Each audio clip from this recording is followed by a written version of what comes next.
अस्सलाम वालेकुम साथियों। अभी पुलाव पर किए गए कमेंट्स जो हैं वो पढ़ रहे हैं। तो गोश्त का तो हमने बता दिया कि वो हमने धोया नहीं, वैसे ही फ्रोज़न था और वैसे ही हमने उसको पॉट में डाला है और पकाया है। साफ़ सुथरा होता है, कोई ऐसी ज़रूरत नहीं होती उसको धोने की। और जिन ममालिक में गोश्त का इम्कान हो कि वहाँ मक्खियाँ वगैरह बैठी हैं, ये गंदा हो सकता है, तो वो बेहतर है कि धो के ही फ्रीज़ करें। और पुलाव में बहुत से साथी जो हैं वो कहते हैं सौंफ के बगैर तो पुलाव है ही नहीं। तो हमें तो मियाँ साहब निकाल देंगे घर से, तो हमारी रिहाइश का पहले वो साथी बंदोबस्त कर लेंगे तो फिर हम सौंफ डाल देंगे। तो अव्वल तो हमारे ख़ानदान में कभी सौंफ डाली ही नहीं गई, ना ही इसका कोई ऐसा कॉन्सेप्ट है। और हमारी ये जो पुलाव की रेसिपी है ये जनरेशन्स से पास ऑन हो रही है। और हमारे यहाँ आप किसी कज़न के घर भी पुलाव खाएं, कहीं भी खाएं, बिल्कुल यही टेस्ट और यही रेसिपी होगी, कोई फ़र्क नहीं है।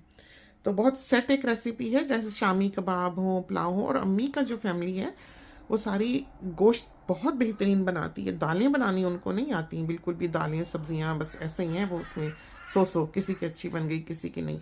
दालें और सब्जियां बनाने में हमारा ददियाल माहिर है, दालें बनाने में खासकर बड़ी स्वाद। अल्लाह ने बस उनके हाथ में ही समझेंगे जायका रखा हुआ है। सादा खाना खाने वाले हैं, पतला शोरबा, एक आध बोटी। लेकिन हमारी जो ननियाल है वो भून के गोश्त खाने वाला है। गोश्त हो बस, जैसे अभी भी अम्मी को हम अगर डाल के देते हैं खाना, और हमें जिस दिन पता हो कि इन्होंने बस ऐसे ही वहाँ करके खाना छोड़ देना है, नहीं खाना, उस दिन हम कहते हैं बोटियाँ बोटियाँ डाल दो। तो सारी बोटियों से हम उनकी प्लेट जो है वो भर देते हैं, ज़रा से चावल डाल के एक चमचा, तो वो बोटियाँ सारी खा लेती हैं। तो उससे हमें पता है कि वो खा लेंगी।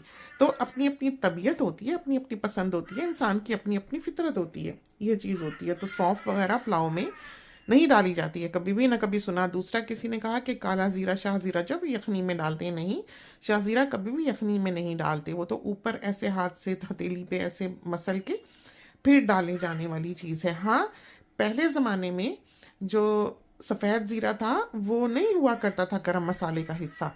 पुराने वक्तों में जहाँ से ये रेसिपीज चली आती हैं, असल गरम मसाले का हिस्सा काला ज़ीरा होता था, शाह ज़ीरा।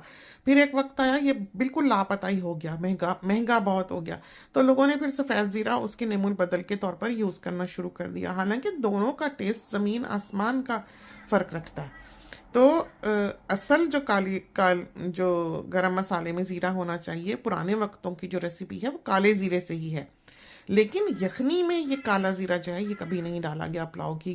काला ज़ीरा शाह ज़ीरा जो होता है वो ऊपर ही डाला जाता है। और शाह ज़ीरा अमूमन यहाँ पर जो इंडियन शॉप्स वाले होते हैं या फीजियन शॉप्स वाले होते हैं वो आपको कलौंजी दे देते हैं।